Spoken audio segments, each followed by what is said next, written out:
But first to major overseas developments. You have been living under a rock today, obviously, if you've missed that former US President Donald Trump has been indicted by a New York grand jury over hush money paid to porn star Stormy Daniels, who of course has claimed the pair had sex.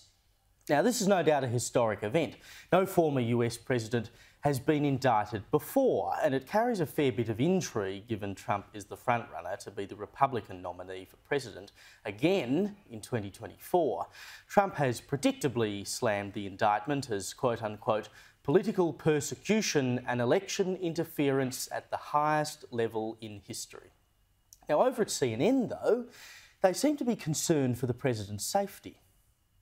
So he would have to actually show up and be fingerprinted and go through that entire process like any normal U.S. citizen would have to go through if they were indicted, right? Exactly, but there are, of course, extraordinary circumstances here because he has Secret Service protection. There are significant security concerns. You can see right there behind Kara. I mean, this is a very crowded area of downtown Manhattan. That courthouse is a circus on a good day. So there are absolutely security concerns here. But politically, it appears the former president wants to lean into this, wants to appear in person and really make a thing out of this because he believes that politically this indictment could help him.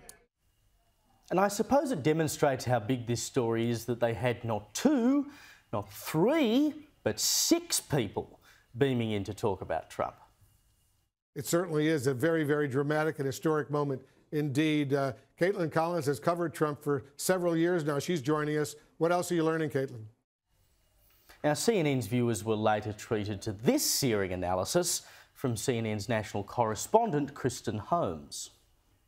And I do want to talk about what Caitlin just mentioned, which is this intricate detail of what it looks like to bring Donald Trump to the courthouse. They are looking at how exactly this is going to play out. There is a huge security component. There is also an optics component. They are talking about, as Caitlin said, facial expressions. They're also talking about when is he going to make a statement? Who is he going to make that statement to? Where is that going to be?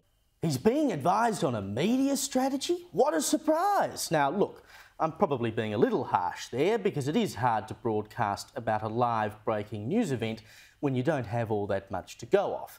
But perhaps in those circumstances, news broadcasters ought to stick to what we do know as fact rather than veering off into speculation. It doesn't really add anything of any great value to the reporting.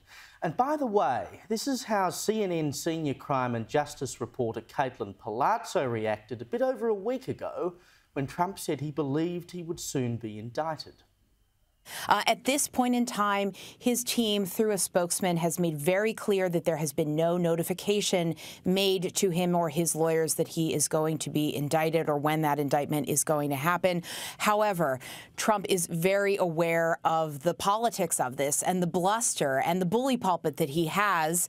And so he is agitating for his team to try and get his base riled up. Now, sure, it wasn't on the Tuesday he originally said, but he didn't lie about being indicted, did he? He was right.